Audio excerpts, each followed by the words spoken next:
இந்த பிறந்த நாள்லயாவது ஸ்டாலினுக்கு பழம் கிடைக்குமா? திமுகவோட பொருளாளர் மு.க. ஸ்டாலினுக்கு இன்னைக்கு 63வது பிறந்த நாள். இந்த வேலையிலையாவது அவரோட அரசியல் வாழ்க்கைய பத்தி நம்ம கொஞ்சம் தெரிஞ்சுக்கலாமா? கோபப்படுங்கள்.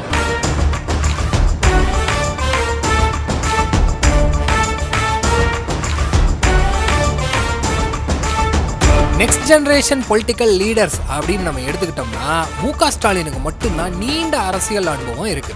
1975ஆம் ஆண்டு நடந்த மிசா கால போராட்டமா இருக்கட்டும், அதுக்கப்புறம் நடந்த சில போராட்டமா இருக்கட்டும், இவரோட பங்களிப்பு தான் அதுல அதிகமா இருந்துச்சு அப்படின்னே சொல்லலாம். இதனாலேயே மேயர் பதவி, துணை முதலமைச்சர் பதவி, இந்த மாதிரி நிறைய பதவிகள் இவரை தேடி தேடி வந்துச்சு. இருந்தா கூட இந்த முதலமைச்சர் பதவி மட்டும் இவருக்கு எப்பவுமே எட்டாக்கணியாவே இருந்து வருது.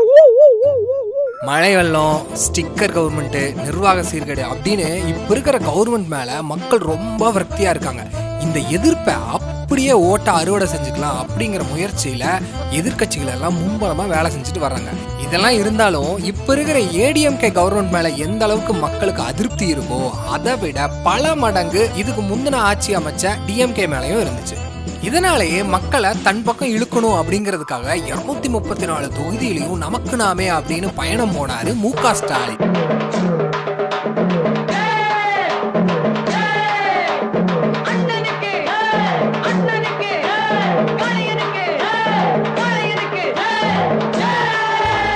முதல்ல வைகோவோட நடைப்பயணம் மாதிரியே இது ஒன்னும் இல்லாம போயிடும் அப்படின்னு பல கட்சிகள் நினைச்சாங்க.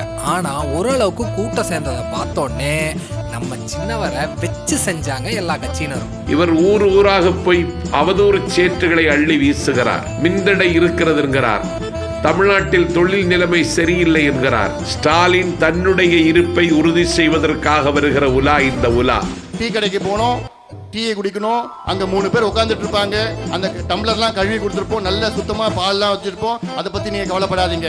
அந்த டீ குடிச்சிட்டு முடிச்ச உடனே நீங்க விவசாயிகளை பார்க்கணும். அங்க 4-5 விவசாயிகளை அப்படி செட் பண்ணி வச்சிருப்போம். அப்படி நீங்க நின்று போட்டோ கொடுக்கணும். அப்படி அந்த பக்கம் நீங்க பேசுற மாதிரி இருக்கணும். அதுக்கு பிறகு உங்களுக்கு மத்தியானத்துக்கு மேல எங்க போனோம், நீங்க அங்க திண்ணையில உட்காந்துட்டு ஜம்மகாலம் போட்டிருப்பாங்க, சப்பலாங்கல் போட்டுக்கிட்டு நீங்க பேசுற மாதிரி காட்சி அங்க மக்கள் எல்லாம் நாங்க செட் பண்ணி வச்சிருவோம். இது தினம் நடக்குது. இதுதான் சினிமா ஷூட்டிங் நடக்குது. ஆட்டோவில் ஏறுறது, பஸ்ஸில் ஏறுறது, டீ கடையில் போய் டீ சாப்பிட்றது, வடை சாப்பிட்றது, தோசை சாப்பிட்றது, இதெல்லாம் ஜனங்க எப்படி பார்க்குறாங்க அப்படின்னா நான் பார்க்கலாத மக்கள் சொன்னால் காமெடி டைம் பார்த்த மாதிரி இருந்துச்சு. ஒரு கட்டத்தில் தமிழக முதலமைச்சர் ஜெயலலிதா அம்மாவே பேசும்போதெல்லாம் நமக்கு நாமே திட்டத்தை அப்படியே லைட்டாக கிண்டல் அடிச்சு பேச ஆரம்பிச்சிட்டாங்க. ஆனா என்ன இருந்தாலும் மற்ற கட்சிகளை பொறாமப்பட வச்சதுலயும் அச்சப்பட வச்சதுலயும் நமக்கு நாமேக்கு ஒரு வெற்றி தான் கிடைச்சது. ஆனா மக்களை ஈர்ப்பதுல ஸ்டாலின் கம்பு சுத்தி பார்த்தாரு, விவசாயம் செஞ்சு பார்த்தாரு, மக்களை கவர்றதுக்கு என்னென்னமோ செஞ்சு பார்த்தாரு. ஆனா திமுக மேல இருந்த கோபம் மக்களுக்கு அப்படியே தான் இப்ப வரைக்கும் இருக்கு. ஆனா எப்படியும் இந்த தடவை முதலமைச்சர் பதவியை கைப்பற்றி ஆகணும் அப்படிங்கிற கட்டாயத்துல இருக்காரு நம்ம ஸ்டாலின். முதல்வர் பதவி அப்படிங்கிற பழத்துக்காக தமிழகத்தை ஃபுல்லா சுத்தி வர்றாரு. அவருக்கு அந்த பழம் கிடைக்குமான்னு பொறுத்து இருந்துதான் பார்க்கணும். முதலமைச்சருடைய கால் சென்டருக்கு போட்டிருக்கிறேன், ஏதாவது லைன் கிடைக்குதா பாருங்க. கிடைக்கல.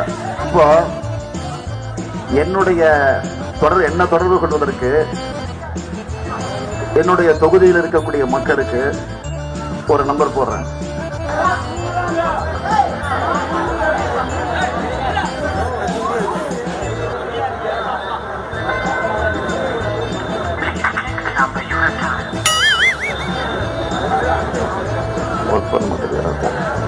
அரசியல்ல இதெல்லாம் சாதாரணமாப்பா.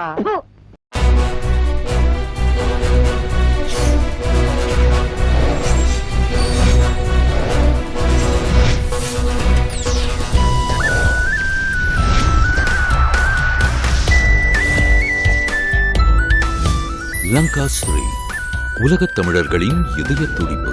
www.lankasri.com